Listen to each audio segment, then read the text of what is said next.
What would you do if you found a monster dying in the snow?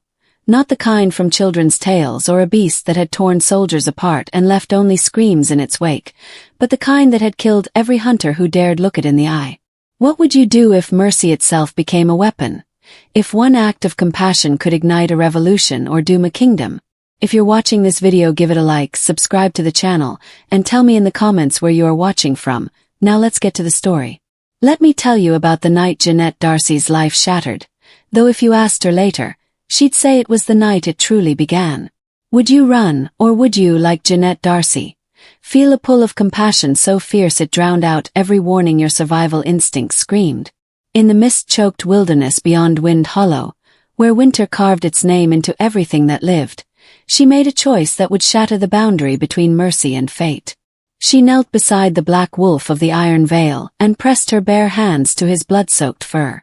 But when those ancient golden eyes opened, burning with intelligence no animal should possess, with recognition that reached into her very soul, she understood that her act of kindness had consequences she couldn't fathom. He wasn't just a wolf. He was Miguel Adrastus, the Alpha King, betrayed and left to die. And the bond her compassion had forged would bind them together in ways that terrified them both. The world Jeanette D'Arcy inhabited was one measured in careful doses and quiet mercies. At 23, she was Wind Hollow's healer's apprentice, known not for ambition but for stubborn compassion, the girl who nursed dying sparrows back to flight, who sat vigil with fever-broken children when their parents had abandoned hope, who gathered the wounded and forgotten things the world preferred to let perish. She lived in the steady rhythm of mortar and pestle, in bundles of dried herbs hanging from cottage rafters, in her mother's worn journals filled with generations of healing knowledge. She preferred the company of her medicinal garden to village gossip, the language of plants to the suspicious glances of neighbors, who thought mercy was foolishness the poor couldn't afford. Her current fascination was the Iron Vale, the ancient forest that sprawled beyond Wind Hollow's northern boundary, where trees grew so dense that sunlight never touched the forest floor. The village council called it forbidden territory, cursed land marked by posted warnings and boundary stones etched with protection runes. Hunters who ventured too deep came back with tales of glowing eyes in the darkness, of massive shapes moving between the trees, of soldiers found torn apart, their armor shredded like parchment. And the village elders whispered older stories still, of a time when the forest was a kingdom, when wolves walked in two skins and ruled by laws written in blood and moonlight. Jeanette, practical to her core, catalogued these as folklore, fascinating remnants of superstition to be noted in her journal's margins alongside remedies for frostbite and poison. Stories to study, not to believe. That night, the storm descended like a living curse. The sky turned the color of a deep bruise, purple-black and swollen with unspent snow, and the wind howled through Wind Hollow's streets with a voice that sounded almost human. Jeanette had meant to stay inside, to organize her dried lavender and restock the pouches in her medicine bag, but restlessness drove her to the door, a pull she couldn't name, a whisper beneath her ribs that said go. She wrapped her wool cloak tight, breathing in the electric scent of coming snow and pine resin, and followed the forest path she'd walked countless times before. But tonight she went farther. Past the boundary stones no one crossed. Past the warnings carved into ancient oak. Deep into the vale itself, where the trees pressed close like silent witnesses to something they refused to name. It was then she heard it, a sound that shredded the fabric of the storm. A howl, low and guttural, soaked in agony so profound it vibrated through the frozen earth and into her bones. It wasn't the cry of prey or the hunting call of a predator. It was the sound of something dying, slowly and utterly alone. Fear struck her like a physical blow, cold and sharp beneath her ribs. Every instinct screamed at her to turn back, to run to lamplight and locked doors and safety. This was how the stories always began. Foolish girls who wandered where they shouldn't, who let compassion override common sense, who were never seen again. But beneath the fear ran a current deeper than self-preservation, the same stubborn pull that made her rescue half-drowned kittens from rain barrels and sit through the night with dying hounds their owners had abandoned. She couldn't leave something to suffer. She had never been able to walk away. She tore through a barrier of thorns that caught her cloak and scored her hands, leaving thin ribbons of blood across her palms. The branches seemed to claw at her, to hold her back, as if the forest itself was warning her to stop. But she pushed forward, her breath coming in clouds of white, and broke through into a small clearing ringed by ancient pines. And there, in a crater of blood-darkened snow, she found him. The wolf should have died 3 times over. Jeanette had carried him through the storm, dragged him really. His massive weight leaving a trench through the snow as she hauled him inch by impossible inch toward her cottage. Her muscles screamed. Her lungs burned with cold. Twice she'd collapsed, certain she couldn't go on, and twice she'd forced herself upright because leaving him to freeze was unthinkable. By the time she'd wrestled him through her doorway and onto the pile of furs and blankets she'd spread before the hearth, her hands were numb and her vision swam with exhaustion. She should have been afraid. Any rational person would have been terrified, barricading themselves in a room far from those massive jaws, those claws that could disembowel her with a single swipe. But as Jeanette knelt beside him, examining the silver arrows embedded in his flank, all she felt was a bone-deep determination. The metal had burned into his flesh, the wounds weeping and black around the edges, and the stench of scorched fur filled her small cottage. "You'll live," she whispered, not sure if she was reassuring him or herself. "I won't let you die." The first night was the worst. She worked by candlelight, her mother's journal spread open beside her, searching for anything about silver poisoning, about burns that wouldn't stop smoking. There was nothing. This was beyond her training, beyond anything she'd encountered. So she did what she always did. She trusted her instincts. She removed the arrows with shaking hands, each extraction drawing a low whimper from the unconscious beast that made her heart clench. She packed the wounds with a paste of comfrey and yarrow, wrapped them in clean linen, and prayed to God she wasn't sure she believed in. The wolf's breathing was shallow, irregular. Several times during that endless night, she pressed her ear to his chest, terrified she'd hear nothing. But his heart kept beating, slow but steady. And every time she touched him, even though the bandages, she felt something she couldn't name. A warmth that had nothing to do with fever. A pull like a hook behind her ribs, drawing her closer. By the second night, the wounds were already beginning to close. It was impossible. Silver burns didn't heal. She knew that much from her studies. The metal was anathema to wolfkind, or so the legends claimed. It should have festered, should have killed him by now. Instead, the blackened flesh was knitting together, new skin forming beneath her poultices at a speed that defied nature. "What are you?" she murmured, running her fingers through his matted fur as she changed his dressings. His eyes remained closed, but his breathing had deepened, steadied. He was healing. Impossibly, miraculously healing. On the third night everything changed. Jeanette had been mixing a fresh batch of salve, grinding angelica root in her mortar, when the pestle slipped. The stone edge caught her palm, opening a thin gash across her lifeline. She hissed at the sting, watching blood well in the cut, and without thinking, she reached for the wolf to steady herself. Her bloodied hand pressed against the half-healed wound on his shoulder. The reaction was instantaneous. Silver light exploded where her blood touched his flesh, bright enough to make her cry out and jerk backward. The air filled with a sound like breaking ice, sharp and crystalline, and the smell of burning frost, cold fire if such a thing could exist, flooded her cottage. The wolf's entire body convulsed, his back arching off the floor, and for a terrible moment Jeanette was certain she'd killed him. Then the light faded, the smell dissipated, and the wolf lay still once more, his breathing even, the wound beneath her hand completely healed. Not scarred, healed, as if it had never been. Jeanette stared at her palm, at the blood still trickling from her cut, then at the wolf. Her hand trembled. "What did I do?" The wolf didn't answer. But something had shifted in the air between them, something she could feel like static before lightning. She bandaged her hand and retreated to her chair by the fire, unable to sleep, watching him breathe until dawn broke gray and cold through her windows.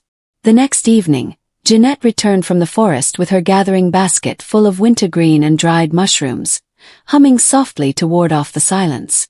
The cottage was warm, she'd left the fire banked, and she was already mentally cataloging which herbs needed replenishing when she pushed open the door.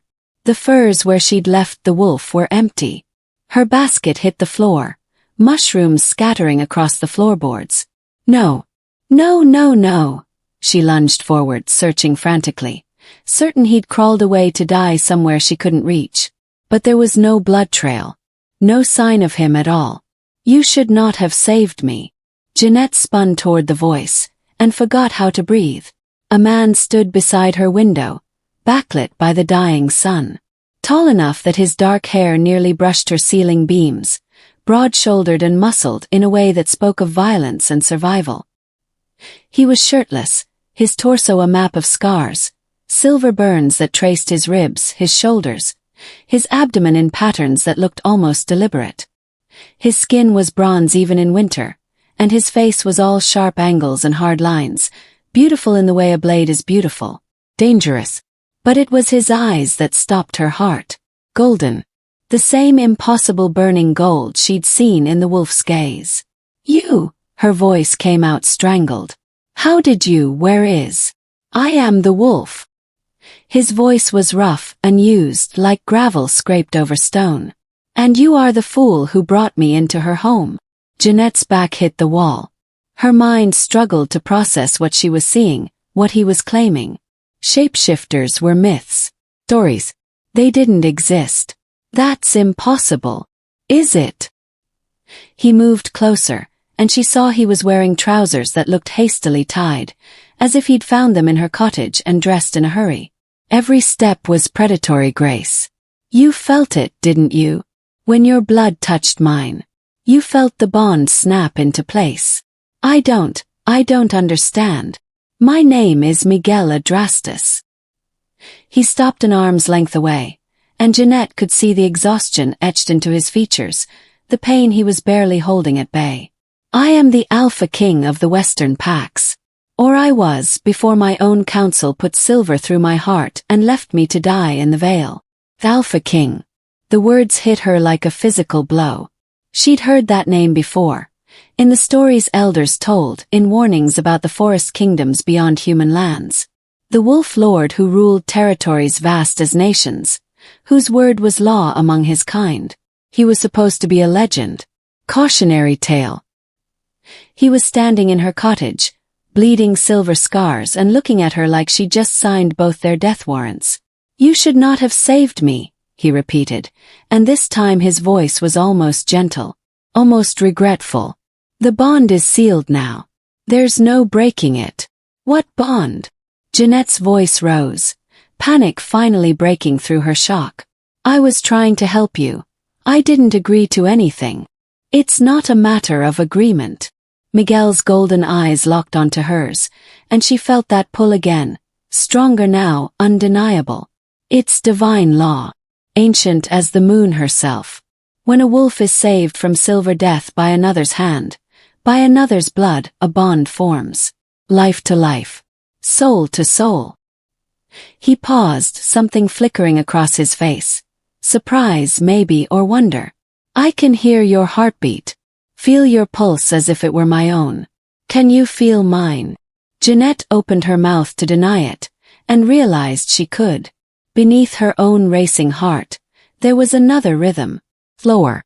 Deeper. Not an echo but a harmony. A second pulse braided through her own. No, she whispered. No, I'm human. This doesn't, it can't. You're human, Miguel agreed. Which makes this impossible. And yet. He pressed a hand to his chest, right over his heart, and Jeanette felt an answering pressure in her own chest, phantom and real all at once. Here you are. Bound to me by the very compassion you couldn't contain. She wanted to scream. To deny everything he was saying. But the evidence was standing before her. A man who'd been a wolf, wounds healed by her blood, a connection she could feel thrumming between them like a living wire. What does this mean? The question came out small, frightened. What happens now? Miguel's expression hardened. Now we.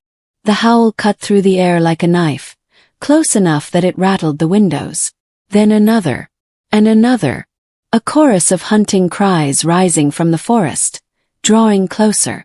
Miguel's entire body went rigid, his head snapping toward the sound. Draeger's hunters. His voice dropped to a growl that was more wolf than man. They followed my scent. Who? The one who wants me dead. The one who put these arrows in my flesh. He grabbed her arm, and Jeanette gasped at the contact, felt his fear spike through the bond like ice water through her veins. How many in this village?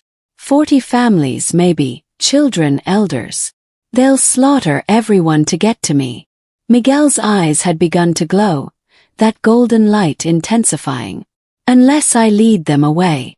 Another howl, close enough that Jeanette could hear the crunch of snow beneath paws. Close enough that she could smell them on the wind, wet fur and hunger.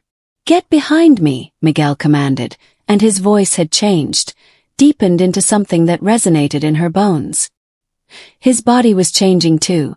She could see it happening, bones shifting beneath skin, his spine curving, fur rippling across his shoulders. What are you? The door exploded inward. 3 wolves poured through, massive and gray, lips peeled back from teeth like daggers. Jeanette screamed, stumbling backward, but Miguel was already moving. He hadn't fully shifted. He was something in between, half man and half beast, and the sound that tore from his throat was nothing human. The fight was brutal and fast. Miguel moved like violence incarnate, claws that were also hands ripping into fur and flesh. One wolf went down with its throat torn out. Another crashed through her table, yelping as Miguel's jaws, gods, he had jaws now, elongated and terrible, clamped down on its spine. The third lunged for Jeanette, and she threw her arms up uselessly. Miguel caught it mid-air, slamming it to the ground with enough force to crack floorboards. The wolf didn't get up. Silence fell, broken only by Miguel's ragged breathing and Jeanette's choked sobs.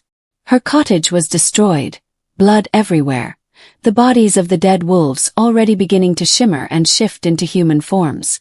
Miguel turned to her, still half transformed, and she saw the agony in his golden eyes, saw what this violence cost him. We have to go. More will come. I can't, my home. Your home is ash if we stay. He was shifting back, forcing his body human again through what looked like sheer will. They know you saved me. They know about the bond. You're a target now, Jeanette. The bond made you mine, and that makes you their enemy. Jeanette looked at the ruins of her quiet life. Her mother's journal splattered with blood, her carefully organized herbs scattered across the floor, the door hanging from one hinge. Everything she'd built, everything she'd been, gone in the space of a heartbeat. Where? Her voice was hollow. Where would we even go? Miguel held out his hand, scarred and bloodstained, and she saw the truth in his eyes. The bond had changed everything. There was no going back. Somewhere they can't follow, he said. Somewhere I can keep you alive long enough to break this curse we've made. From the forest, more howls rose. A dozen at least, maybe more. Coming closer. Coming for them both. Jeanette looked at his outstretched hand. At the impossible choice before her. Stay and die, or flee with a stranger who was barely more than a monster himself. She thought of the wolf dying in the snow. Of how she couldn't walk away then. She couldn't walk away now. Jeanette took his hand, and the bond flared between them like lightning, like recognition, like fate. Run, Miguel said, and pulled her into the night. Behind them, Wind Hollow's church bells began to toll in warning, and the quiet life Jeanette D'Arcy had known shattered like glass beneath a hammer. They traveled through the night and into the next day, through mountain passes so narrow Jeanette had to turn sideways to squeeze between walls of ancient stone. The blizzard followed them like a living curse, wind screaming through the peaks with voices that sounded almost human. Miguel moved ahead of her with unwavering certainty. His hand locked around her wrist, not dragging but guiding, as if he feared she'd vanish if he let go. Jeanette had long since stopped feeling her feet. Exhaustion had become a gray fog wrapped around her thoughts, and only the steady pull of Miguel's presence kept her moving forward. That and the bond. She could feel it now, constant and undeniable, a golden thread connecting her heartbeat to his. When he stumbled on loose scree, she felt the jolt in her own legs. When her lungs burned with thin mountain air, his breathing quickened in response. It should have terrified her. Instead, it was the only thing keeping her sane. How much farther? Her voice was nearly lost to the wind. Miguel glanced back, his golden eyes glowing faintly in the storm dark. "We're here." Jeanette looked up, and saw nothing but sheer cliff face vanishing into snow and clouds. "Miguel, there's nothing." He pressed his palm against the stone, and the mountain opened. The rock face shimmered like heat haze, then peeled back to reveal a massive gate carved from black iron and volcanic glass. Beyond it, cut into the mountain itself, stood a fortress that stole what remained of Jeanette's breath. Towers rose from stone like teeth, windows glowing with firelight, bridges spanning impossible chasms. The shadow hold. It looked less like it had been built and more like it had been grown, as if the mountain had dreamed of wolves and shaped itself to house them. "Glamour," Miguel said, his voice rough with exhaustion. "Old magic. It keeps us hidden from those who don't belong." He tugged her forward. "Come. You're safe now." The gates swung open at their approach, groaning like something waking from sleep. And then they were through, stepping from howling wilderness into a courtyard lit by braziers that burned with silver-white flame. The sudden warmth made Jeanette gasp, her frozen lungs protesting. But it was the wolves that made her stop breathing entirely. They were everywhere. Dozens of them, maybe hundreds, emerging from doorways and descending staircases carved into the mountain walls. Some walked on 4 legs, massive and furred. Others stood upright in human form, their eyes gleaming with that same golden fire. All of them turned to stare as Miguel entered with a human woman at his side. The silence was suffocating. "My king!" A woman stepped forward from the crowd, and Jeanette's first thought was that she moved like a blade, all lethal grace and controlled power. She was tall, nearly Miguel's height, with silver blonde hair braided tight against her skull and scars crossing her bare arms like war paint. Her eyes were ice blue, cold and assessing. "We thought you dead." "Nearly was." Miguel's hand tightened on Jeanette's wrist, claiming, protecting. "Silra, gather the council. We have much to discuss." Silra's gaze cut to Jeanette, and something flickered across her face. Surprise, disgust, disbelief. "You brought a human here. To the hold." "I brought my mate here." Miguel's voice dropped into that resonant growl that made the bond hum beneath Jeanette's ribs. "And you will treat her as such." A ripple moved through the assembled wolves. Shock, anger, confusion. Jeanette heard the whispers starting, felt the weight of hostile stares like physical blows. "Human. Cursed.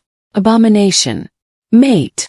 Silra's lip curled, exposing the edge of fangs. "My king, you cannot possibly. The bond is sealed." Miguel cut her off with the finality of an executioner's blade. "Question it again and you question me. Is that what you wish, Silra?" The woman's jaw clenched, but she bowed her head. "No, my king." "Good."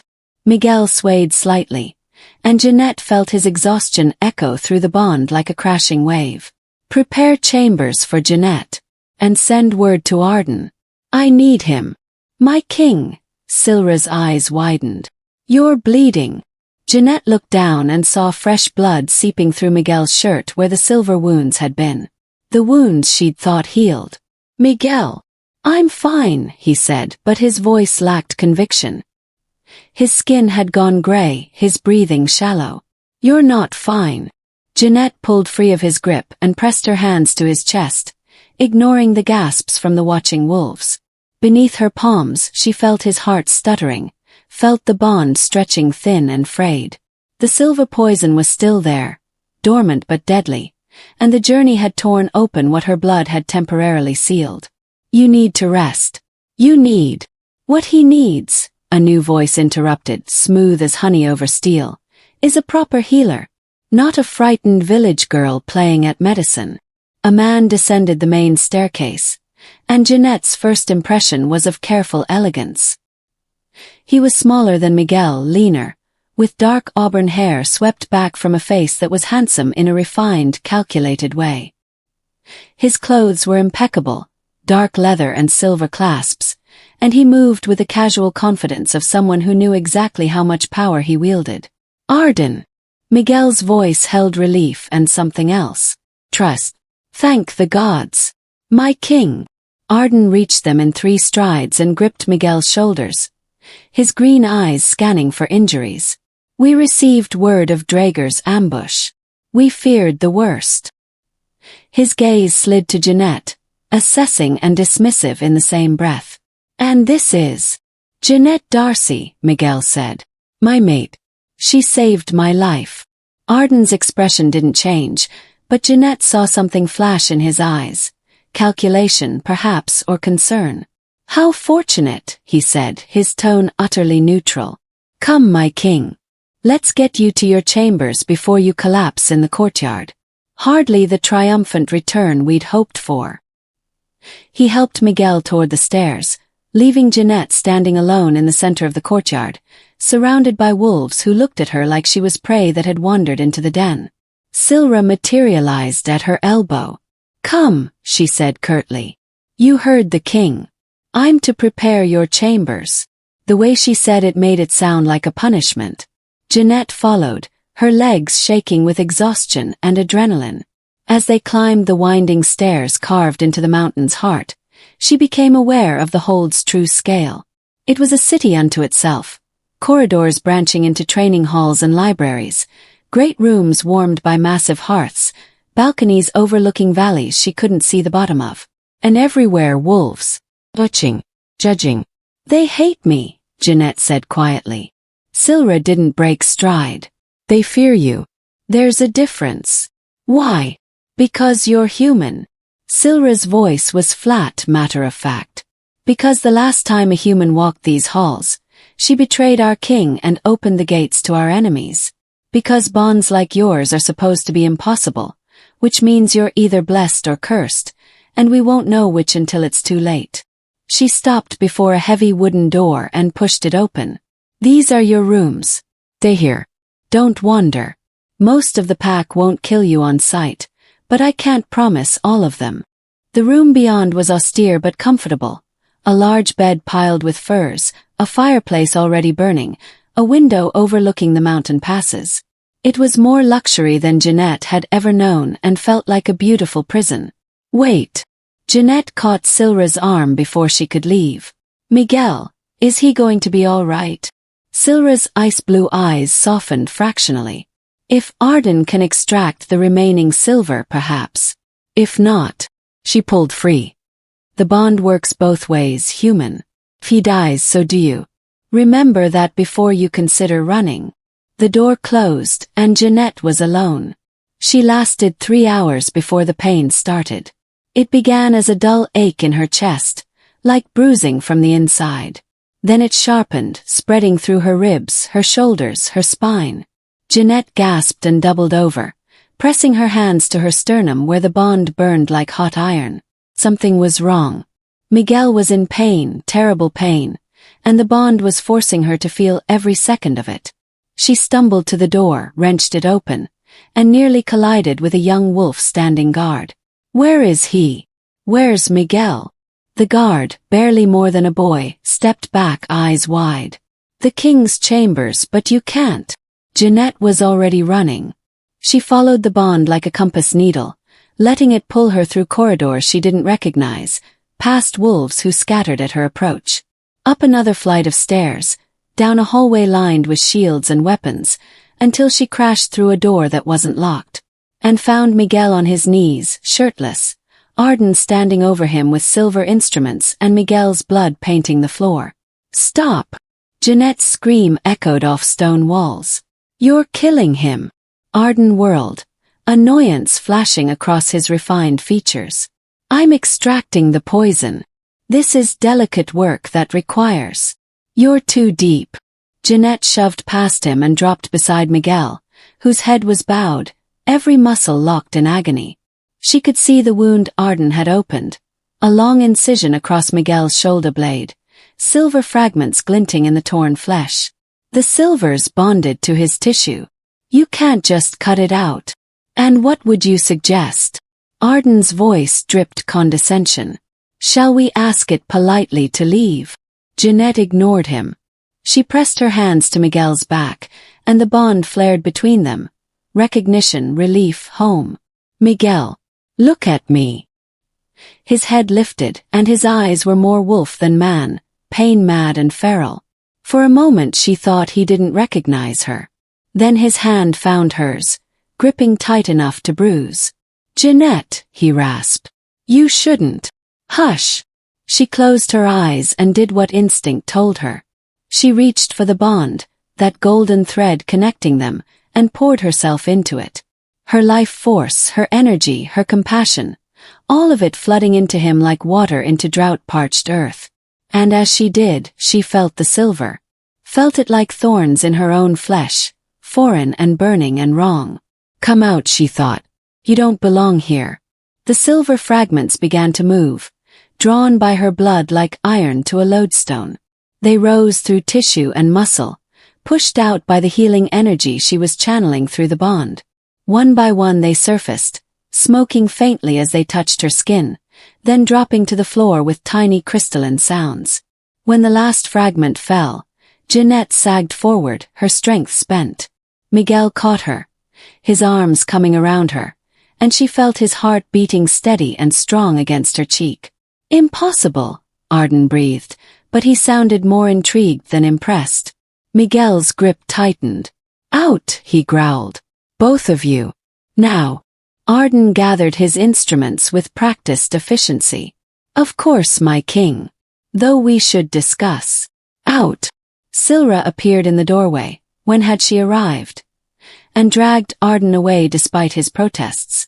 The door closed, and Jeanette and Miguel were alone. You could have died, Miguel said, his voice rough. Pulling that much poison could have killed you. You were dying. Jeanette pulled back enough to meet his eyes. I felt it.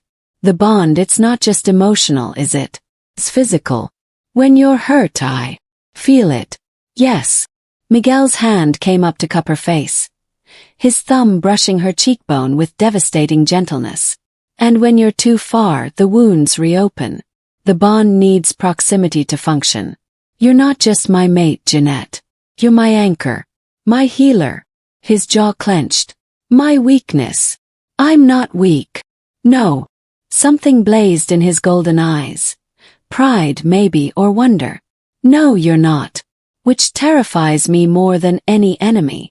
The moment stretched between them, charged and fragile. Jeanette became aware of how close they were, of his bare skin beneath her hands, of the way he was looking at her like she was something precious and dangerous all at once. Then he pulled away, the distance sudden and deliberate. You should rest. Tomorrow, Silra will begin your training. Training for what? Survival. Miguel stood, wincing slightly despite the healing. You're in a den of predators now, Jeanette. And compassion alone won't keep you alive. The next week passed in a blur of exhaustion and revelation. Silra proved to be a brutal but effective teacher. Each morning before dawn, she dragged Jeanette to the training yards and ran her through exercises that left her gasping and sore. Basic self-defense. Pack hierarchy. The laws that governed wolf society. Laws written in blood and honor, where strength was currency and weakness was death. You're too slow, Silra said for the 100th time, knocking Jeanette's defensive stance aside with casual ease. Too soft. Wolves will exploit that. I'm a healer, Jeanette panted. Not a warrior. You're a mate of the Alpha King. Silra's eyes flashed. Which makes you a target for anyone who wants his throne. Learn to fight or learn to die. Your choice. But there were other lessons too. How to sense the bond, to control the flow of energy between herself and Miguel. How to heal not just with herbs but with life force, drawing from the well of power the mate bond provided. It was exhausting, terrifying, and strangely exhilarating. And through it all Miguel was there. Not hovering, but present, watching her train from the balconies, sitting across from her during evening meals. His eyes tracking her every movement with an intensity that made her skin flush. The attraction was impossible to ignore. Sometimes she'd catch him looking at her like he was starving and she was sustenance. Sometimes she'd find herself staring at the line of his jaw, the way his hands moved when he spoke, the barely leashed power in every gesture. But he never touched her. Not beyond what necessity demanded. It was during one of these training sessions, 2 weeks into her stay, that everything nearly broke. Silra had stepped away to demonstrate a grappling technique with another wolf, leaving Jeanette to practice her stances. Miguel had joined them that morning, stripped to the waist and gleaming with sweat from his own training. He was sparring with a massive gray wolf in the adjacent ring, all controlled violence and predatory grace. Jeanette tried not to watch. Failed spectacularly. "Your attention is elsewhere." Miguel's voice came from directly behind her, close enough that she could feel his breath against her neck. Dangerous habit. She turned, too fast, too close, and found herself trapped between his body and the training post. "I was just watching me." His eyes had begun to glow, that golden fire intensifying. "I can feel it through the bond. Feel what you're feeling." His hand came up, hovering near her face but not quite touching. "Do you know what it does to me? Feeling your heart race like that." Jeanette's breath caught. The bond was singing between them, pulling tight, urging her closer. "Miguel, I want to claim you." His voice had dropped to gravel, more wolf than man. "Every instinct I have is screaming at me to make you mine in every way that matters. To mark you, bind you, ensure no other wolf even thinks of touching what belongs to me." His pupils had blown wide, overtaking the gold. "But I can't. I won't." "Why not?" The words escaped before she could stop them. "Because you didn't choose this." Miguel's hand finally dropped, and he stepped back like it physically hurt him. "The bond forced itself on you. Trapped you. I won't compound that violation by taking what you haven't freely given." His jaw clenched, tendons standing out. "Even if it kills me." He turned and walked away, his shoulders rigid with control. Jeanette stood frozen, her body still humming with frustrated energy, and understood. Miguel wasn't afraid of his enemies. He was afraid of himself. Afraid of wanting her too much. And she was beginning to fear she wanted him just as desperately. That night, unable to sleep, Jeanette wandered the halls of the Shadow Hold. She'd learned the basic layout by now, knew which corridors led to the libraries and which to the war rooms. But tonight she took a wrong turn and found herself in a section she didn't recognize. Darker, quieter, lined with doors that looked rarely used. One door stood slightly ajar, lamplight spilling through the gap. Jeanette knew she should turn back, mind her own business. But she'd seen Arden slip down this hallway earlier, and something about his expression had triggered warning bells she couldn't ignore. She eased the door open and peered inside. Arden sat at a desk, his elegant features tight with concentration. Before him lay maps marked with troop movements and coded messages written in a cipher she didn't recognize. As she watched, he pulled a fresh scroll from his jacket and began transcribing information, his pen moving with practiced speed. Coded scrolls.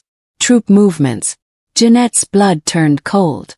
She backed away slowly, carefully, her heart hammering. She made it 3 steps before a floorboard creaked beneath her weight. Arden's head snapped up. Their eyes met. For a heartbeat, neither moved. Then Arden smiled, easy, charming, utterly unthreatening. "Jeanette. Can't sleep. I often have the same problem. The mountain is so quiet after dark."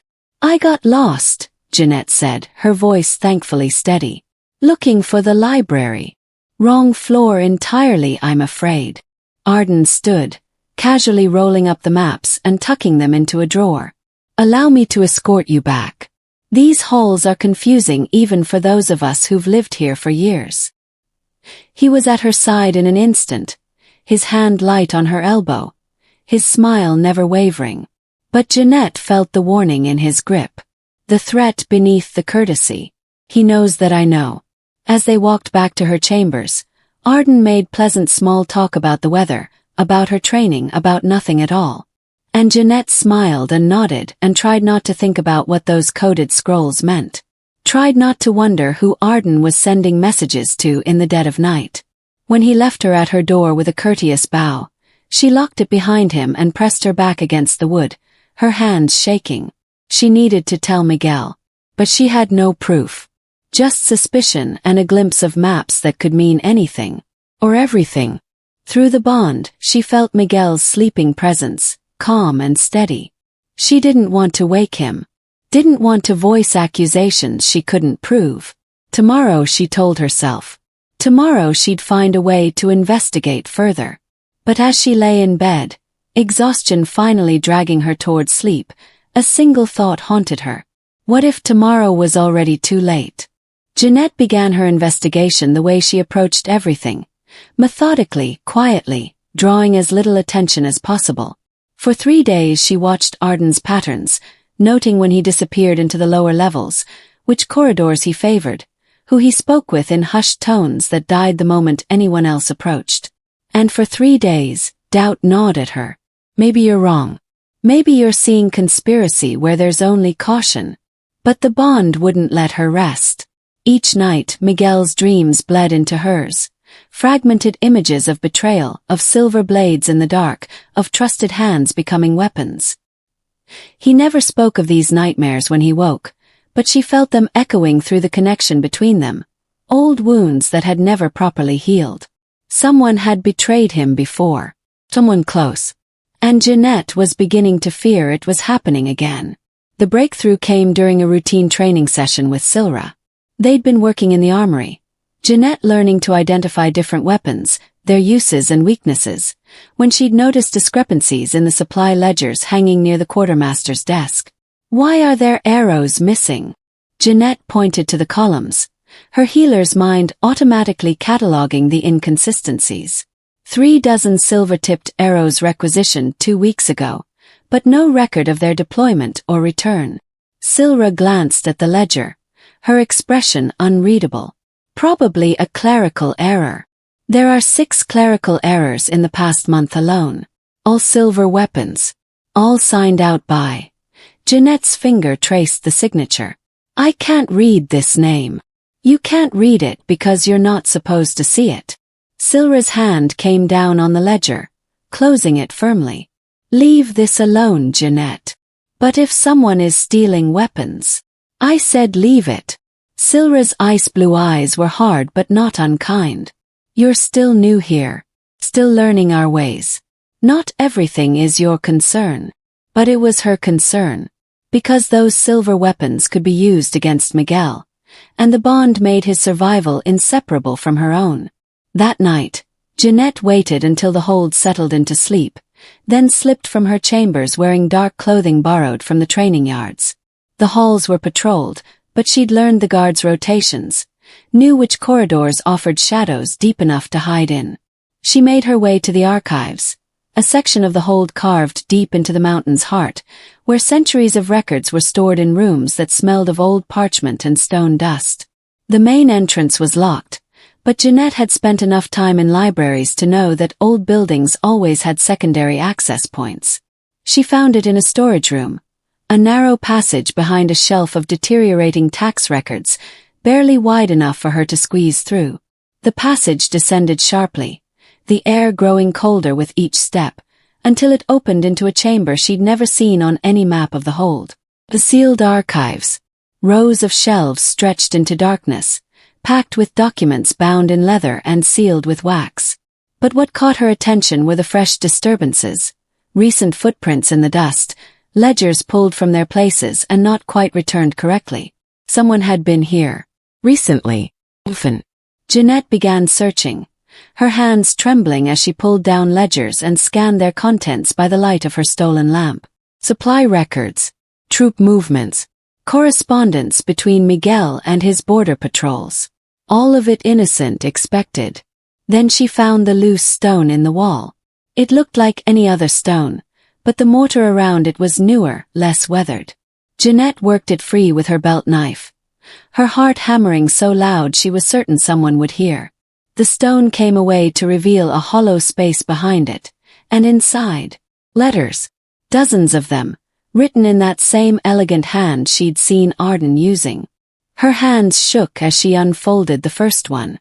The king grows stronger, but remains vulnerable through the human. She is the weakness we've sought. Strike during the blood moon when the bond will be at its peak, when harming her will harm him most. The signature at the bottom was unmistakable, LD. Lucian Drager. And the response in Arden's flowing script. Agreed. I've prepared the eastern tunnels. Your forces will meet minimal resistance. The pups are housed in the lower wards, easy targets to draw out the king. When he shifts to protect them, strike with silver. I'll ensure the human is otherwise occupied. Jeanette's stomach turned. The dates on the letters spanned months, long before Miguel's ambush, before his near-death in the Iron Vale.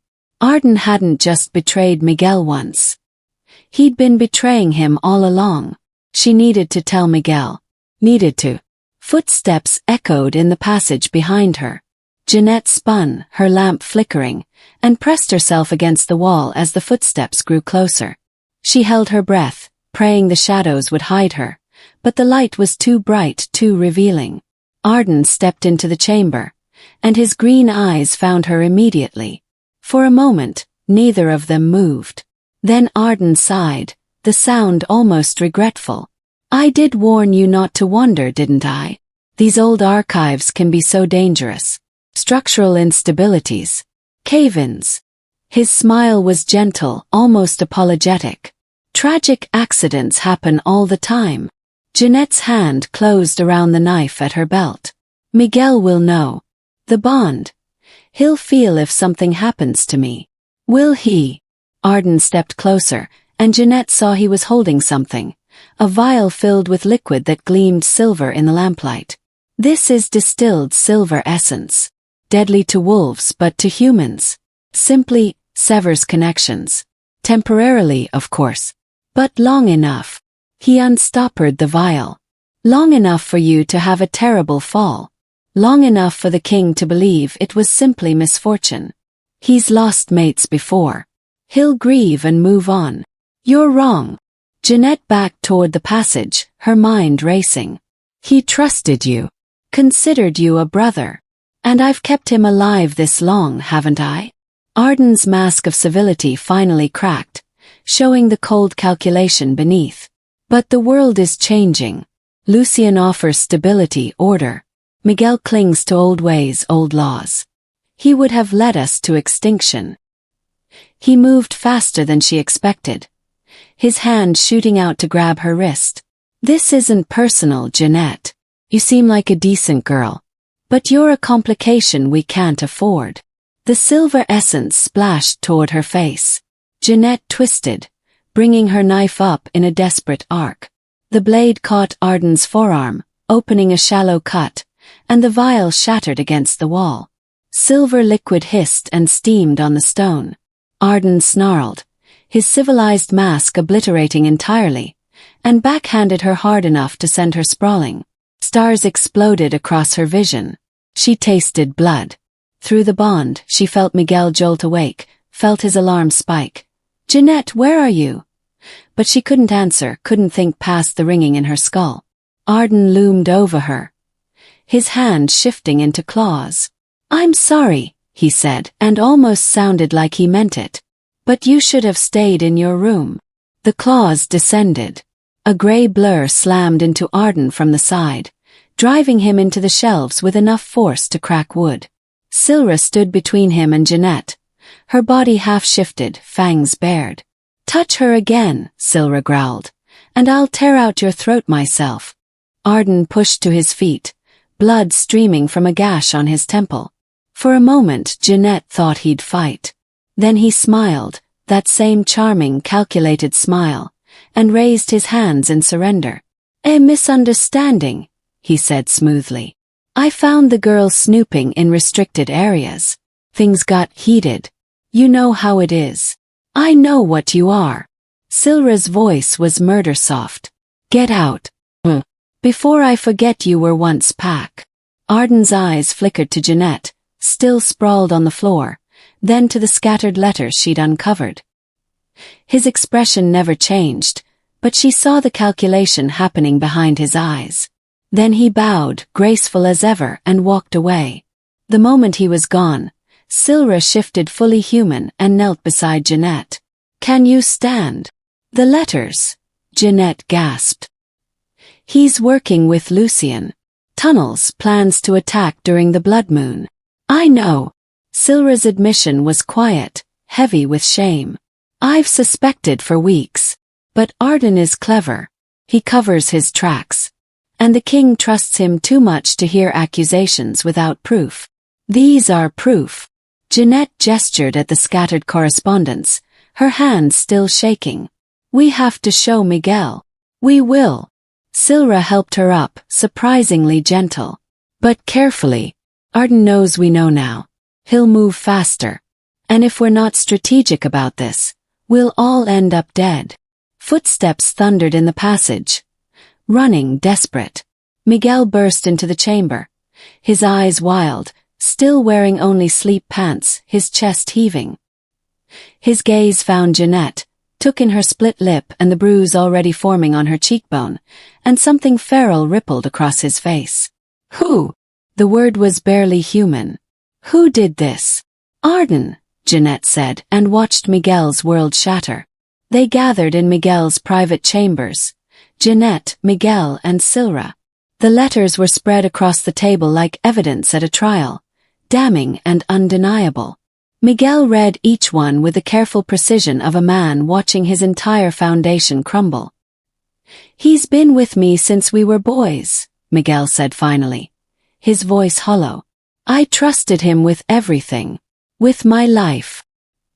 He's been selling that life to Lucien for months."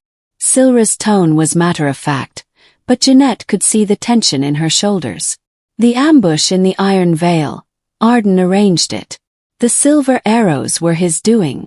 Miguel's hands clenched on the table hard enough to crack wood. "Where is he now?" "Gone to ground," Silra said. "He knows we have proof. He'll either run or accelerate his plans." "The blood moon."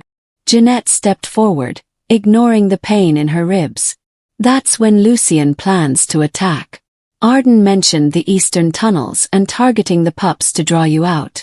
Miguel's eyes blazed gold. "The pups are in the lower wards. If Lucien's forces breach through the tunnels." He was already moving toward the door. "Silra, evacuate the young and the elders to the mountain sanctuary. Seal the eastern passages. I want guards on every." The alarm bell shattered the night. Its iron toll was a sound Jeanette had never heard before, but she knew what it meant. Breach. But enemy at the gates. Miguel's head snapped toward the sound, his body already beginning to shift. "They're early. Damn him, they're early." "The tunnels," Silra snarled. "He opened them already." Iran. The hold had transformed into controlled chaos. Wolves poured through corridors, some shifted, some human, all armed and moving with deadly purpose. Miguel led them deeper, toward the lower wards where the youngest pups were housed, and Jeanette felt his terror through the bond, not for himself but for the children. They reached the ward just as the first wave of Lucien's wolves burst through a concealed passage in the wall. The enemy wore silver collars that protected them from shifted attacks, and they moved with the precision of trained killers. Miguel met them head-on. The fight was brutal. Miguel in his full wolf form was a force of nature, all fangs and fury, tearing through enemies with single-minded violence. Silra fought beside him, her claws opening throats and crushing bones. But there were too many. For every wolf that fell, 2 more poured through the tunnel. Jeanette saw the children huddled in the corner, frozen with terror, and instinct overrode fear. She ran to them, using her own body as a shield, herding them toward the secondary exit Silra had pointed out. "Go!" she screamed at them. "Run to the sanctuary. Don't stop." An enemy wolf lunged for the fleeing pups. Jeanette threw herself in its path, knife raised, knowing she'd never be fast enough. Miguel crashed into the wolf mid-leap, his jaws closing around its spine. The crack was sickening, final, but the movement left him exposed. Another attacker dove in, silver claws raking across Miguel's flank, and the king went down with a roar of agony. Jeanette felt it through the bond, the silver burning into his flesh, poison flooding his system. She screamed his name and ran to him, falling to her knees beside his massive wolf form. Blood poured from the wounds, smoking where silver touched it. No, no, no, her hands pressed to the injury, and she reached for the bond, desperate to do what she'd done before, to pull the poison out. But the silver was different this time. Concentrated, deadly, and there was so much of it. Miguel shifted back to human, his face gray with pain. "Jeanette," he gasped. "Get out of here. Please. I'm not leaving you." She pressed harder, feeling her own life force pouring into him through the bond, trying to push back the poison. "I didn't save you just to lose you now." Power flooded through her, more than she'd ever felt before, more than should have been possible. It burned through her veins like liquid fire, and her hands began to glow. Not the golden warmth of the mate bond. Silver-white flame. Cold fire that didn't burn. The light intensified, washing over Miguel's wounds, and the silver poison began to retreat. Not dissolving but being driven out by something older, stronger, something that recognized the taint and rejected it absolutely. The wounds closed beneath her glowing hands. The poison steamed away into nothing. And Jeanette felt something inside herself wake up, a power that had been sleeping her entire life, waiting for this moment. The light faded. She swayed, nearly collapsing, but Miguel caught her. Around them the battle had stopped. Every wolf, enemy and ally alike, stared at her with expressions ranging from awe to terror. Silra's voice cut through the silence, barely a whisper. "Moonkeeper blood." What? Jeanette could barely focus, exhaustion dragging at her like a physical weight. The ancient healers. Silra approached slowly, reverently. Humans who served the first alpha lines, who carried the blessing of the moon goddess herself. They could heal what no medicine could touch. Could channel lunar fire. Her ice-blue eyes were wide with something that might have been hope. "We thought the bloodline extinct." Miguel's arms tightened around Jeanette, protective and possessive.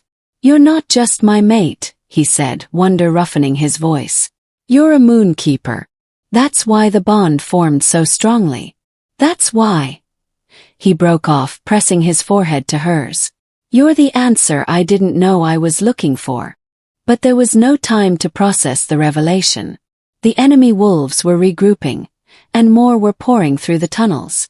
They'd driven them back but not stopped them. "We need to seal those passages," Miguel said, helping Jeanette to her feet. "Silra. On it." Silra was already moving, barking orders to the wolves around her. Miguel turned to Jeanette, his golden eyes searching her face. "Can you run? We need to reach the tunnels before." An explosion rocked the hold. Stone dust rained from the ceiling, and somewhere in the distance, something massive collapsed. Through the bond, Jeanette felt Miguel's shock, his rage. "The eastern wall," he breathed. "They've breached the eastern wall." Which meant Lucien's main force wasn't coming through the tunnels. They were coming through the front gate. And somewhere in the chaos, Arden was pulling the strings, ensuring maximum devastation. Miguel's hand found Jeanette's, their fingers intertwining. Through the bond, she felt his resolve crystallize into diamond-hard certainty. "Stay close to me," he said. "Whatever happens next, we face it together."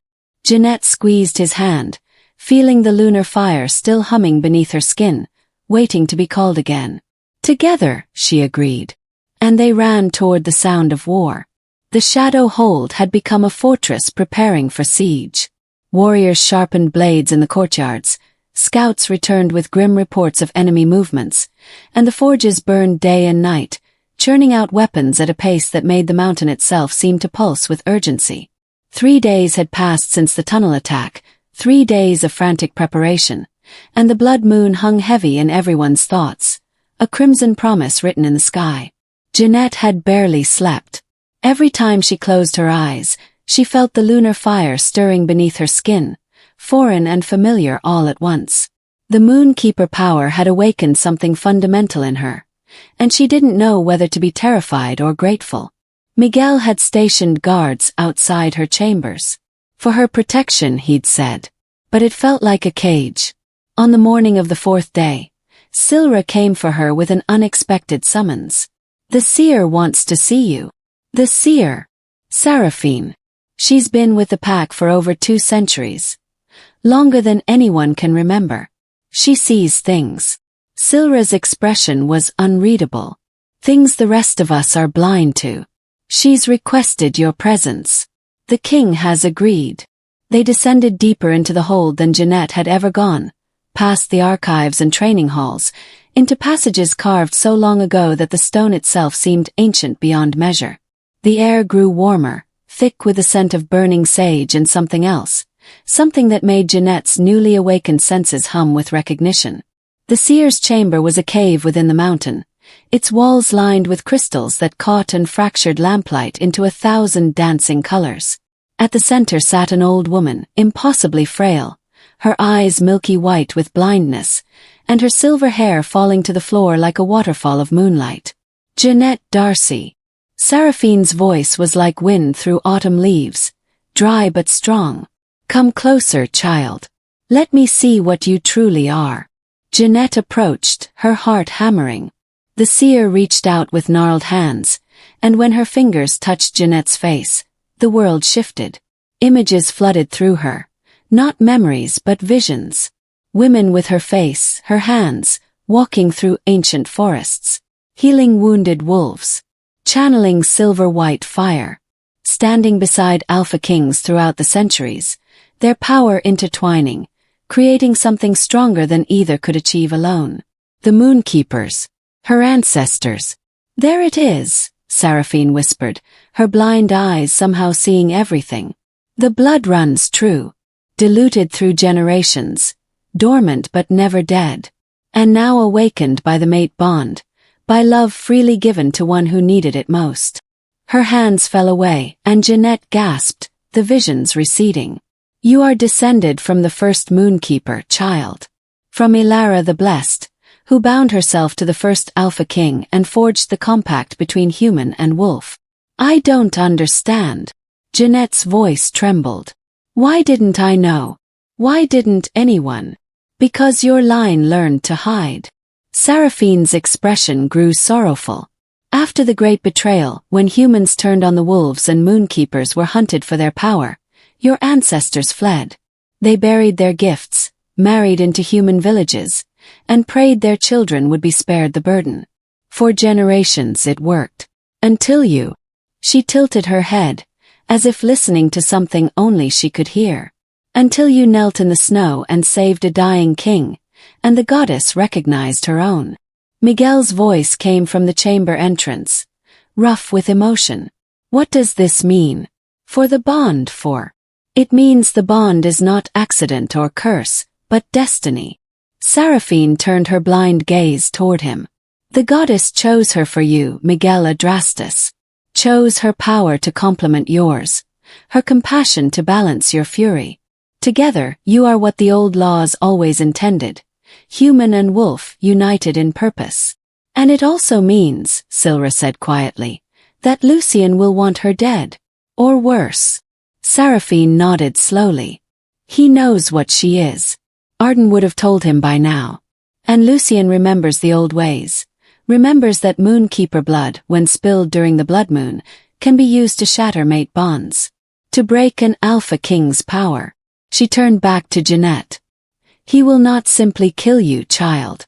He will try to take you alive. To use you as a weapon against everything Miguel has built."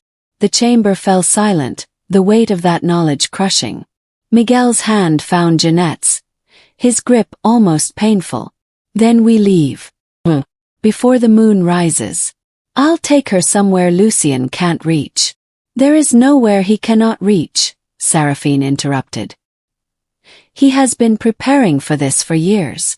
Spies throughout your territory, alliances with packs you thought loyal. And Arden has ensured he knows every secret passage, every weakness in your defenses." Her expression hardened.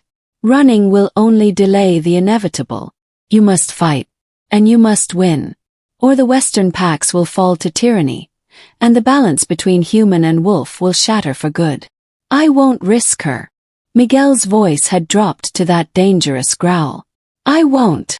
You won't have a choice, Jeanette said quietly. I'm already a target. Running won't change that. Jeanette. No. She pulled her hand free and faced him, chin raised. You don't get to make this decision for me. I'm not some fragile thing that needs to be locked away for safekeeping. Miguel's eyes flashed gold. You don't understand what Lucien will do if he captures you. I understand perfectly. Her voice rose, months of frustration finally breaking free. I understand that I'm a moonkeeper, that I have power, that I saved your life and I can do it again. What I don't understand is why you keep treating me like I'm helpless. Because I can't lose you. The words tore from him like a confession ripped by force. Because the thought of him touching you, hurting you, using you, it makes me want to burn the world down. Because you're mine, Jeanette, and I would rather die than let anything happen to you. Then let me fight. Tears burned in her eyes, but she refused to let them fall.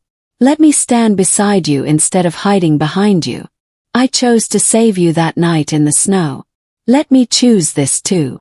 The silence stretched between them, broken only by their ragged breathing. Finally, Seraphine spoke, her voice gentle. Leave us, both of you. You have things to say that old ears need not hear. Silra ushered the seer from the chamber, leaving Jeanette and Miguel alone among the dancing crystal light. Miguel moved first, closing the distance between them in 2 strides. His hands came up to frame her face, his touch reverent and desperate all at once. I'm terrified, he admitted, his voice raw, of losing you, of failing you, of the monster I become when I think about anyone hurting you. His thumb brushed her cheekbone. When I'm near you, I feel more human than I have in years. And that terrifies me most of all, because it means you've become my greatest weakness. Or your greatest strength.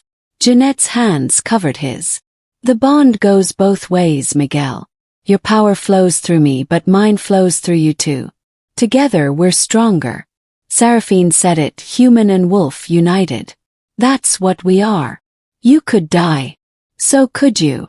She held his gaze, unflinching. But we're going to die anyway if we run. At least if we fight together. As equals. As partners. Something shifted in Miguel's expression. Surrender, maybe, or acceptance. He leaned down and pressed his forehead to hers, their breath mingling. If anything happens to you, then you'll burn the world down. She managed a shaky smile. You said so yourself. Damn right I will. His lips brushed hers, soft and tentative, a question more than a demand. Jeanette. She closed the distance, kissing him with all the fear and hope and desperate determination coursing through her veins. His arms came around her, pulling her close, and the bond flared between them like wildfire, golden and silver white, intertwined and inseparable. When they finally broke apart, both breathing hard, Miguel rested his forehead against hers once more. When this is over, he said roughly, when we've won and Lucien is dead and the packs are safe, I'm going to claim you properly. Not because the bond demands it, but because I choose it. Because I choose you. I choose you too, Jeanette whispered. I have since the beginning. They stood there, wrapped in each other, stealing a moment of peace before the storm. Then the warning bell tolled once more, and the moment shattered. The blood moon rose like a wound in the sky. Jeanette stood on the highest balcony of the Shadow Hold, watching the moon climb above the mountains. It was massive, impossibly red, and it made her skin prickle with power. She could feel the moonkeeper blood singing in her veins, responding to the lunar pull with an intensity that was almost painful. Below, in the valleys surrounding the hold, Lucien's army gathered. There were hundreds of them, wolves in both forms, moving with military precision, forming ranks that stretched across the snow-covered terrain like a dark tide. Banners flew above them, black with a silver claw, Lucien's mark. And at the center of the army, on a raised platform, stood Lucien Draeger himself. Even from this distance, Jeanette could see him clearly. He was massive, even in human form, taller than Miguel, broader, with white blonde hair and eyes that reflected the blood moon's light like mirrors. He radiated power and cruelty in equal measure, and when he tilted his head back and howled, the sound made the mountain itself tremble. His army howled in response, a chorus of hunger and violence. Miguel appeared beside her, fully armored, his expression carved from stone. "He's brought more than we anticipated. At least 3 allied packs, maybe 4. Can we hold?" Jeanette asked, though she already knew the answer from the grim set of his jaw. "We'll hold or die trying." He turned to her, and his eyes were all wolf now, glowing fierce in the darkness. "Silra's positioned archers on the walls. Our best fighters are stationed at the gates. And you? We'll be with you," Jeanette finished firmly. "We already had this argument." "We did." Something that might have been pride flickered across his face. "And I lost. So here's what's going to happen. You stay behind the front lines. Use your Moonkeeper senses to track enemy movements. Seraphine says you'll be able to feel them through the earth, through the bond with the land. Guide our forces. Heal the wounded." "But Jeanette." His hand cupped her chin, forcing her to meet his eyes. "If Lucien breaks through, if he gets anywhere near you, you run. You don't fight, you don't try to be brave, and you run. Promise me." She wanted to argue, but the raw fear in his eyes stopped her. "I promise." He kissed her then, hard and desperate, like he was trying to memorize the taste of her. Then he was gone, shifting mid-stride into his massive black wolf form, racing down to join his warriors at the gates. Jeanette closed her eyes and reached out with senses she was still learning to control. The land responded. She could feel it. Every wolf in Lucien's army like points of heat against the snow, every movement tracked through vibrations in the stone. It was like seeing with her entire body, like the mountain itself was feeding her information. And more than that, she could feel the Shadowhold's defenders, their life forces bright and fierce through the mate bond's connection to Miguel. "Eastern flank is weakest," she called down to Silra, who stood in the courtyard coordinating defenses. "They're concentrating forces there, planning to breach through the lower passages." Silra didn't question how she knew. She just barked orders, and warriors repositioned. The army began its advance. They came in waves, the first a probing attack designed to test defenses. Miguel's forces met them at the gates, and the clash of bodies and weapons echoed through the valleys. Jeanette watched, her hands gripping the balcony railing, feeling every injury through the bond like phantom pains. "South wall," she called. "They're scaling the south wall." Archers shifted. Arrows flew. The attackers fell back. But more kept coming. The battle raged for hours. Jeanette guided warriors, called out enemy positions, and felt the Moonkeeper power building inside her like a storm waiting to break. Every time a defender fell, she felt it. Every time Miguel took an injury, the bond screamed in protest. They were holding. Barely. But holding. Then, as midnight approached and the blood moon reached its zenith, Jeanette felt something shift in the earth beneath the hold. A vibration that didn't match the battle's rhythm. Something deliberate. Calculated. Her eyes widened. The gates. Someone's opening the gates from inside. Ran. Down staircases, through corridors, her Moonkeeper senses screaming danger. She burst into the main gatehouse just as Arden stepped away from the mechanism. His elegant features twisted with grim satisfaction. The massive iron gates began to swing open. "No!" Jeanette lunged for the controls, but Arden caught her arm, spinning her around. "I did warn you," he said, almost apologetically. "You should have stayed in your room." Outside, Lucien's main force surged forward, no longer held back by the gates. They poured into the courtyard like a flood, and the Shadowhold's defenders were suddenly fighting on all sides, overwhelmed and outnumbered. Through the bond, Jeanette felt Miguel's shock, his rage, his desperate attempt to reach the gates before it was too late. But he was too far. Too far to stop what was coming. Arden released her and stepped back, his work complete. "Lucian wants you alive," he said. "I'd surrender if I were you. It'll hurt less." Then he shifted and disappeared into the chaos. Jeanette stood in the open gateway, watching Lucian's forces flood her home, and felt the Moonkeeper fire ignite in her hands. Not today, she thought. Not ever.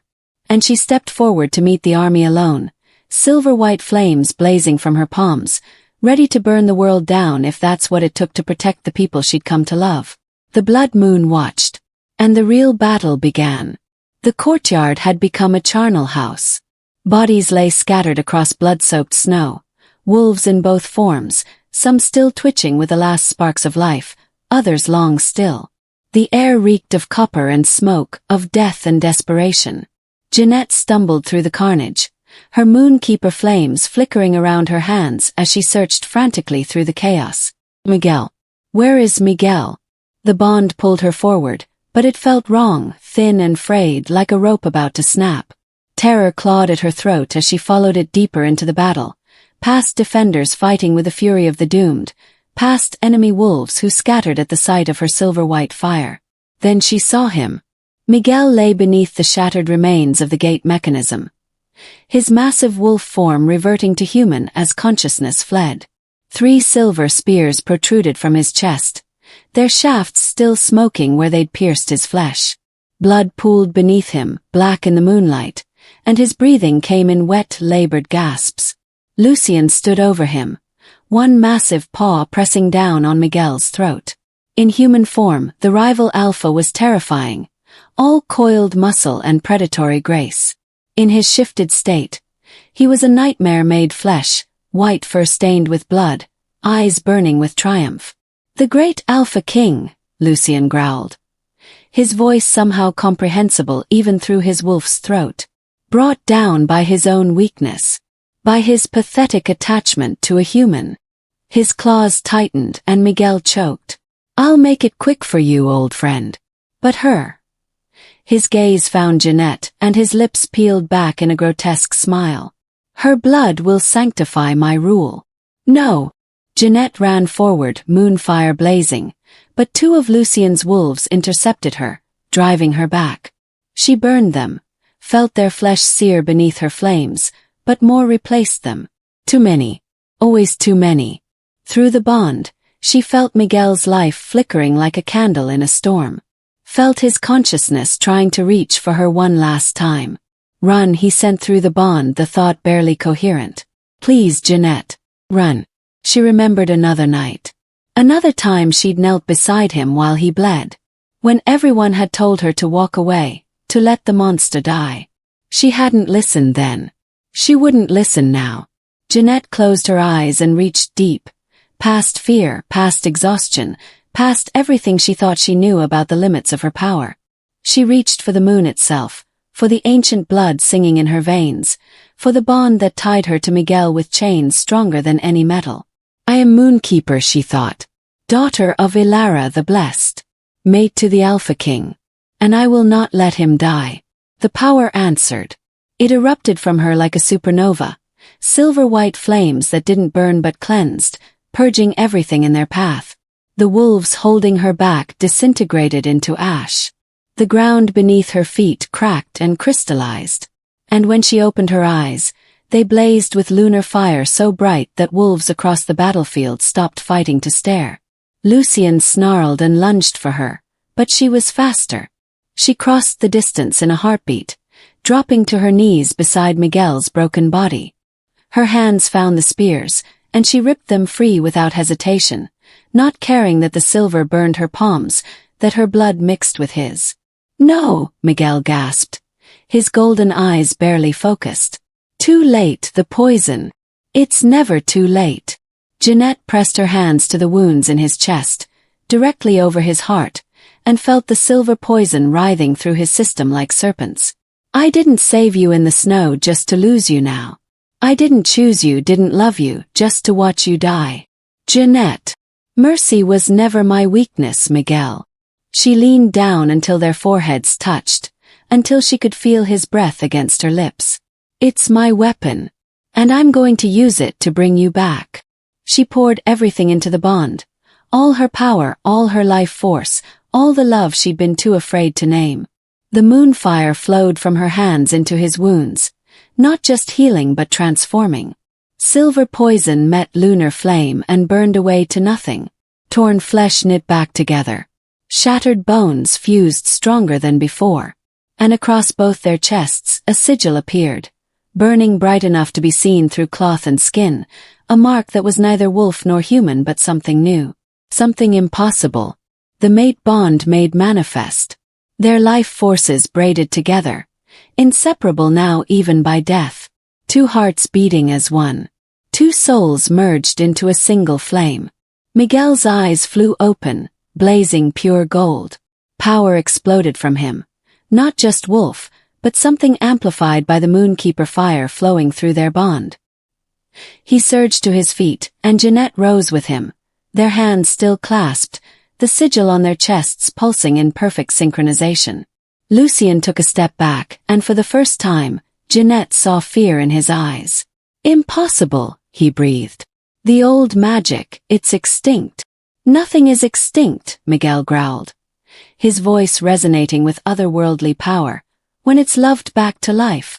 The blood moon seemed to pulse in response to Jeanette's awakening, its crimson light intensifying until the entire battlefield was bathed in red and silver white.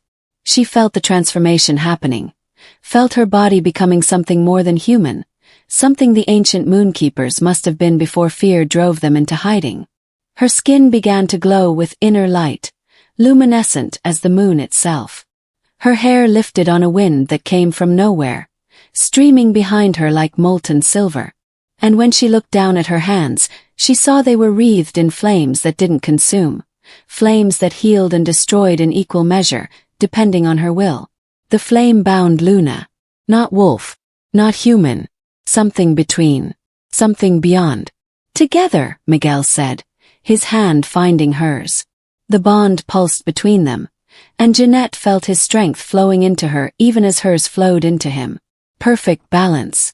Perfect unity. Together, she agreed. They moved as one. Miguel shifted. Not fully wolf, but that terrifying hybrid form he'd taken in her cottage, all muscle and fang and primal fury. Jeanette ran beside him, moonfire streaming from her hands, and wherever they passed, Lucien's forces fell back in terror. The Alpha and his Luna. King and Moonkeeper. Fang and Flame. They tore through the enemy ranks like a storm incarnate. Miguel's claws found throats and hearts with surgical precision. Jeanette's fire burned away silver weapons and cauterized wounds, protecting their own warriors while devastating their foes. The bond allowed them to fight in perfect harmony. When Miguel was exposed, Jeanette's flames shielded him. When she was threatened, his body became her wall. The tide of battle turned. Lucien's wolves, seeing their alpha's fear, began to falter. Some fled. Others fought with renewed desperation. But none could stand against the power Miguel and Jeanette wielded together. Then Arden appeared from the smoke and chaos. He moved with the speed of desperation, a blade in his hand that gleamed with the sickly sheen of silver ash, a poison so concentrated that even a scratch would be fatal. He'd been waiting for his moment, watching for an opening. He lunged for Miguel's exposed back, the blade aimed for the base of his skull. Jeanette saw it through her Moonkeeper senses before it happened, saw the trajectory, the intent, the betrayal completing its final arc. She spun and caught the blade with her bare hands. The silver ash hissed against her palms, trying to burn, trying to poison. But the moonfire that coursed through her veins was older than any poison, blessed by the goddess herself. The blade began to glow, heating from within, and Arden's eyes widened in horror.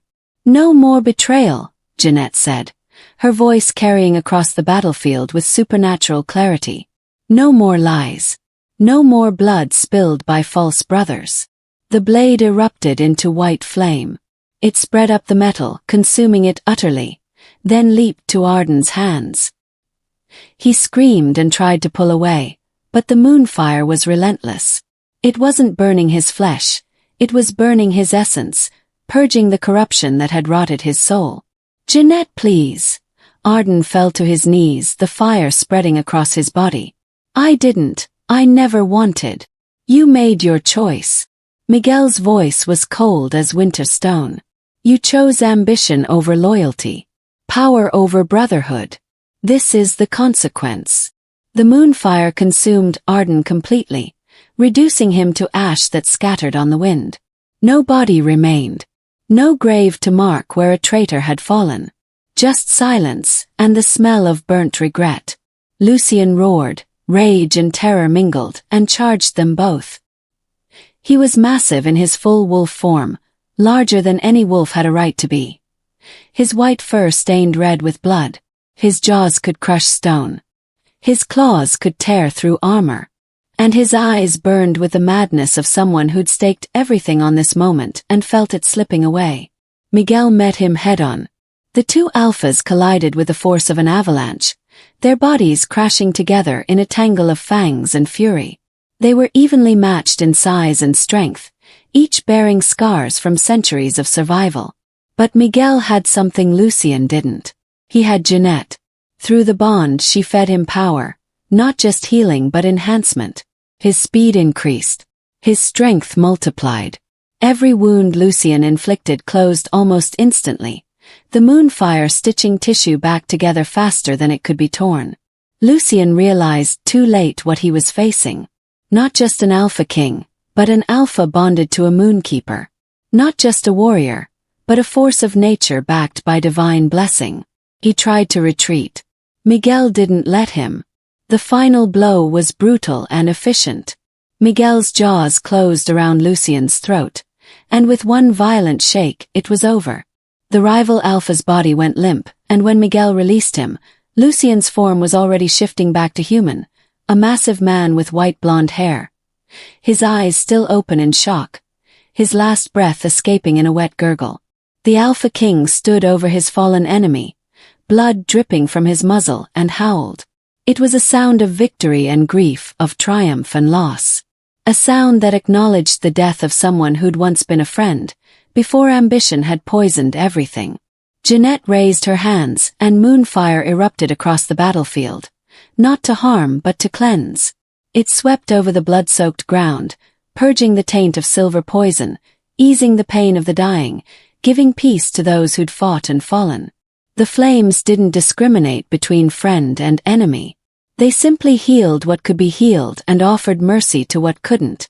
The surviving enemy wolves, seeing their alpha dead and the Luna wielding power beyond comprehension, dropped their weapons and bowed their heads in surrender. The blood moon began to dim, its work complete.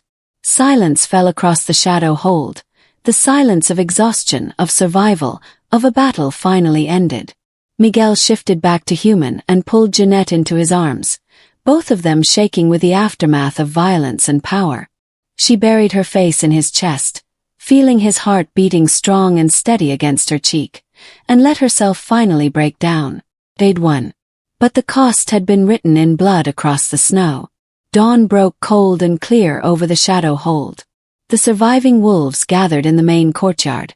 What remained of Miguel's pack and the enemy wolves who'd surrendered in the wake of Lucian's death.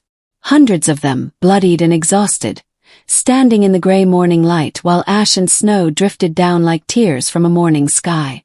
Jeanette stood beside Miguel on the raised platform where Lucian had planned to execute them both. She wore borrowed clothes, leather and fur warrior's garb, and the mate bond sigil was visible through the lacing of her shirt, still glowing faintly with residual moonfire. She looked more goddess than human in the dawnlight, and the wolves knew it. Silra approached first, carrying a circlet woven from mountain silver and winter roses, flowers that bloomed only under the blood moon, that legend said had grown from the tears of the first moonkeeper. She knelt before Jeanette, her ice-blue eyes solemn. "In the old times," Silra said, her voice carrying across the silent crowd, "before fear divided our kinds, the alphas ruled alongside the moonkeepers. Human wisdom tempered wolf fury. Compassion balanced strength. We were stronger for that unity." She lifted the circlet. "Jeanette D'Arcy, you have proven yourself in blood and fire. You have healed our king and our people. You have wielded the ancient flame not for conquest, but for protection. Her lips quirked in something that might have been a smile. And you have earned the respect of even the most stubborn among us. Miguel took the circlet from Silra's hands and turned to Jeanette. His golden eyes were soft with emotion, with pride and love and wonder. I offer you this crown not because the bond demands it, he said quietly, but because you've earned it. Because you chose us when you could have run. Because you fought when you could have hidden. Because you loved when it would have been easier to hate. He placed the circlet on her head, and it settled there like it had been made for her alone. Jeanette D'Arcy, I name you Luna of the Western Pax. First human to bear this title in 3 centuries. My mate, my equal, my heart. The wolves knelt as one, a wave of submission and respect that swept across the courtyard. Even the surrendered enemy wolves bowed their heads, recognizing power when they saw it. Jeanette looked out at them all, at the faces marked by battle and loss and hope, and found her voice. I'm not wolf, she said clearly. I'll never be wolf. But I am Moonkeeper. I am the bridge between your world and mine. She took Miguel's hand, their fingers intertwining. Together we're going to build something new. Not the old ways where humans feared wolves and wolves hunted humans, but a new compact, rule of heart and feng, where strength is measured not just in battle but in mercy, where power serves rather than dominates.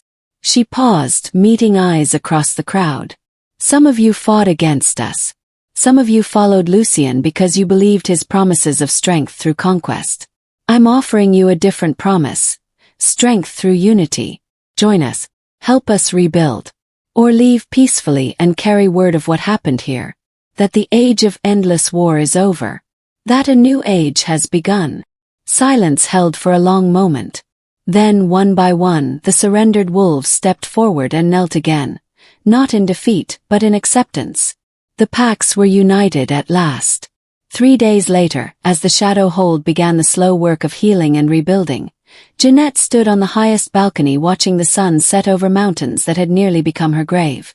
Footsteps approached, familiar and beloved. Miguel's arms came around her from behind, pulling her back against his chest. He'd bathed and changed, the worst of his injuries healed, though new scars added to the map of silver burns across his skin. What are you thinking? He murmured against her hair. That I should be in my cottage right now. Jeanette leaned into his warmth. Grinding herbs. Tending my garden. Living the quiet life I'd planned. Regrets? Not even one. She turned in his arms, reaching up to cup his face. I was existing, Miguel. Not living. Just going through the motions. Saving things because that's what I did. Not because I felt anything. Her thumb brushed his cheekbone. You woke me up. Made me feel. Made me choose instead of just reacting. You saved me first, Miguel reminded her. His voice rough with emotion. In more ways than you know.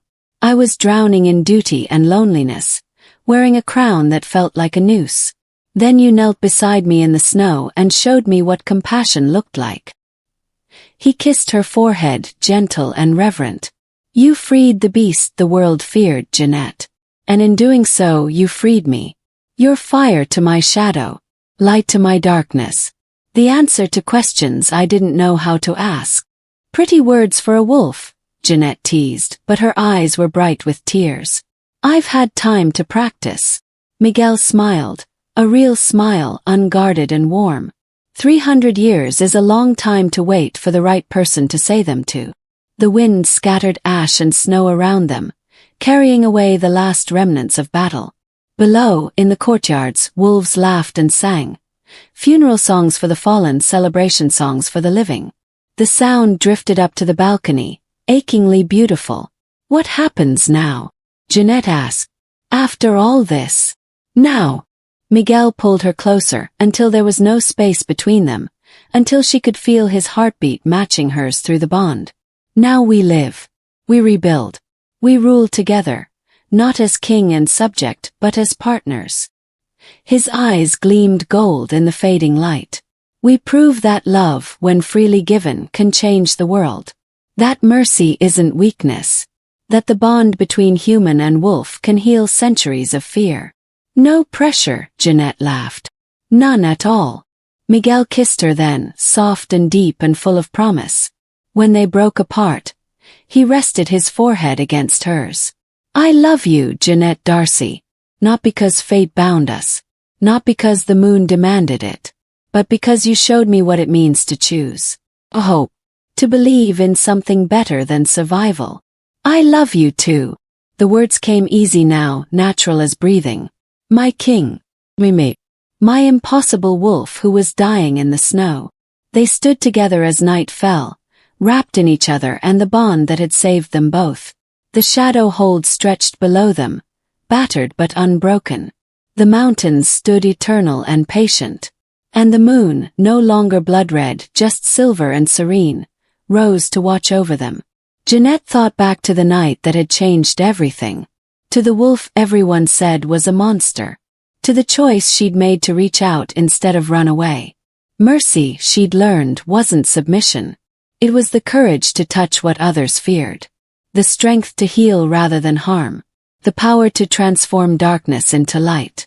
And love, real love, freely given and fiercely claimed, could tame even a king, could save two worlds, could forge a legend that would outlast them both. The flame-bound Luna and her alpha king stood together as stars began to pierce the darkening sky, and in the valleys below, wolves sang songs of a new age beginning, an age of fire and fong, of mercy and strength, of two souls bound together by choice, not fate, and love that would never, ever surrender. Years later, storytellers would speak of the night the blood moon rose and the moonkeeper returned. They would tell of a healer who became a warrior, a wolf who learned to love, and a bond that united two worlds. But those who were there remembered something simpler. A woman kneeling in the snow beside a dying wolf. A single choice that changed everything. And mercy, fierce, unrelenting mercy, setting them both free.